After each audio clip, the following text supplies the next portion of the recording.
Hello and welcome back to the channel, and today you join me with the 2023 Toyota Yaris Cross, so stay tuned for this video.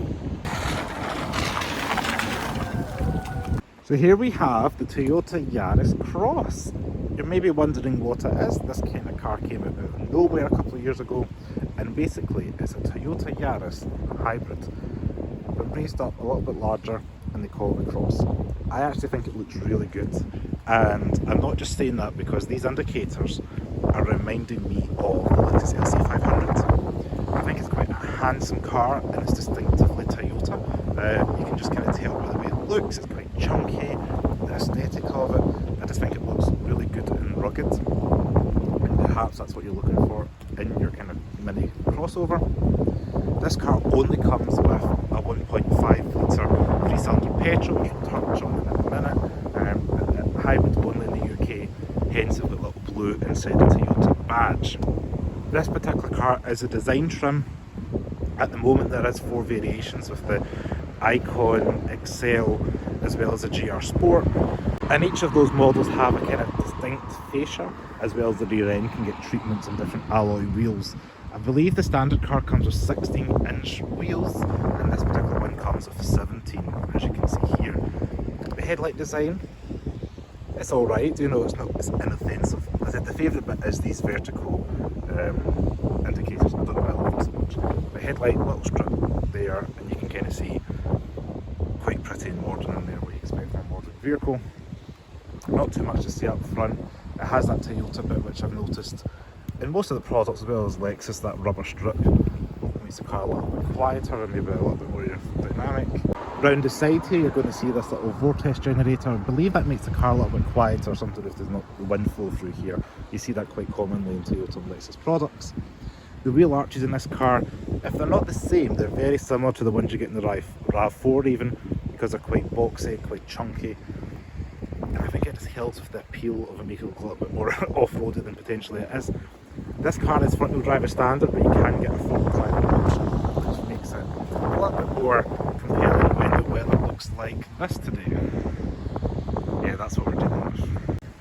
Let's have a look in the boot. I said the top spec ones have electric boots. This spec manual, just under 400 litres of boot space. You do lose a little bit more boot space if you opt for the four-wheel drive one, just the design of the rear, but it's not dramatic. As you can see, loads of room, squared off, and you know, this kind of plastic material is ideal if you've got like a husky or some sort of long-haired dog, because the material isn't going to allow the hair to get stuck into it. So that is something that I think would be useful for dog owners.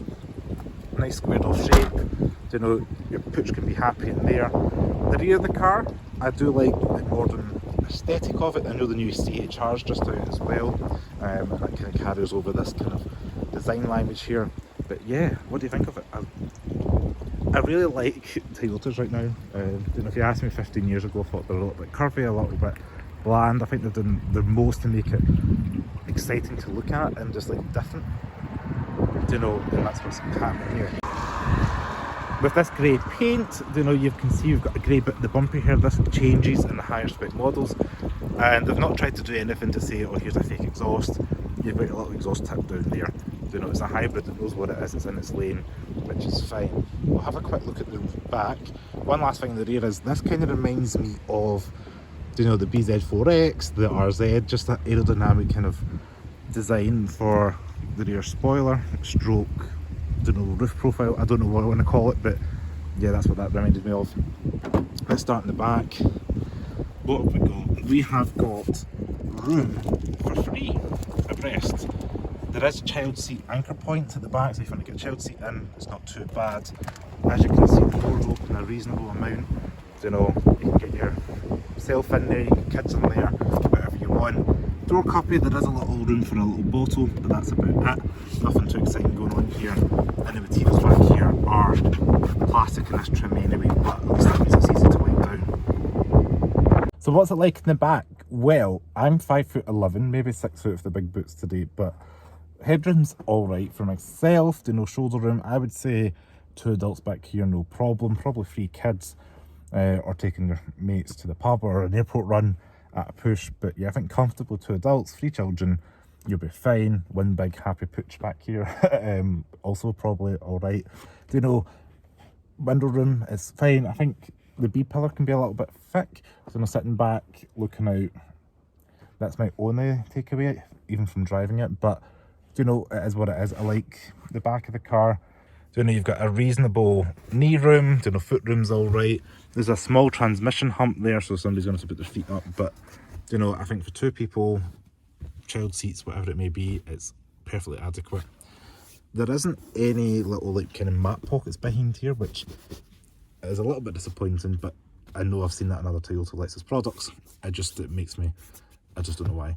But I do believe because I've got the zips here, they can get washed. I have heard that before in other Toyota products, so I'm going to go out on a limb and say that's what this is for as well. You can unzip that and probably rewash these.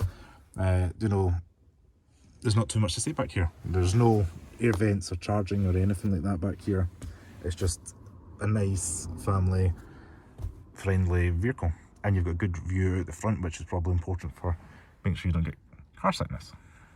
For those that are wondering, yes, the seats fold down, and they do conveniently have that, hard to do with one hand, 40-20-40 split. There's a little tab here to pull, there we go, and then you've got cup holders if you want, and that one can fold down as well. So this is quite configurable as well for those trips skiing or going to a certain Swedish shop.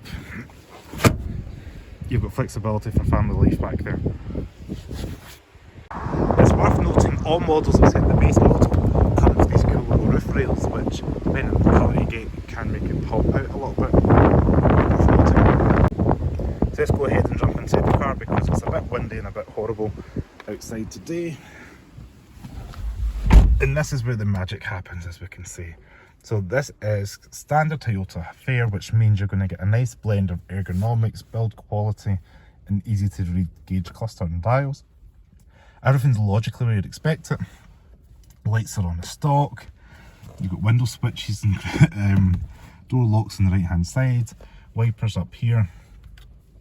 All cars come with the Toyota safety system, and they come with radar cruise control, which is fantastic.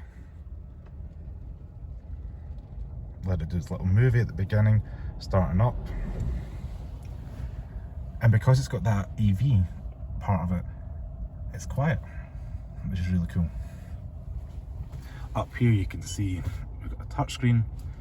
This is standard Toyota fare. They've changed the graphics, but if you've seen a previous video, you're going to know what's kind of going on here. But you can see a touch of a button, what can happen. The sound system in this car is pretty good.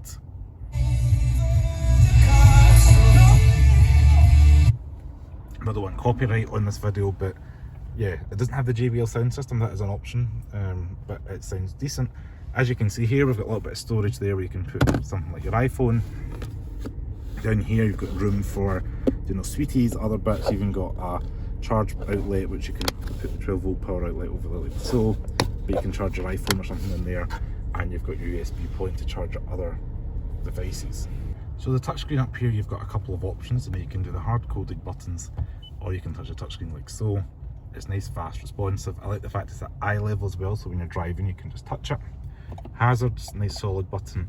Air vents, you may notice you've got these elliptical kind of ones in the exterior, or the sides, sorry, of the car, and then inside here we've got little central ones that are a little bit smaller and a little bit more squared off. So the little shelf, handy. I like the fact you've got a nice blend of physical buttons for the fan speed, then you can do your air conditioning, you can change the direction of airflow. Wearing gloves, you don't have to worry about anything. Temperature, it's all easy to do. And then down here is where your heated seats would be. The car uses a CVT transmission, standard Toyota Lexus fare, P, R, N, D, and B's for like the special regen kind of mode when you're the extra braking and that when you're out on the motorway and just driving around. I typically just leave it in drive.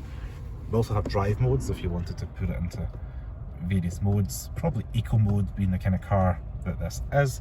Traction control off if you wish, the auto hold button until the seat's unbuckled, thank you for that, let me know. And then we've got an EV button down here, which just, if the car allows it and you've got enough battery charge, it'll allow you to tool around at low speeds in electric only mode. We do have two cup holders down here, armrest, and we've got a little tray again probably enough room for your phone, which is quite cool. The door bins themselves, reasonable size, quite deep. I'd like them to be a little bit wider, but they are deep enough for a big bottle or something like that. And again, this is a Toyota Lexus thing, a little bit of room there, which I know it's a door handle, but I end up putting stuff in here on load trips. It's just handy for doing like coins, sweeties, whatever you may want it to be. This door card material here just reminds me of the Range Rover Sport. I don't know why, I think it's just because that material's kind of going around and covering the speaker grille. That just kind of reminds me of that.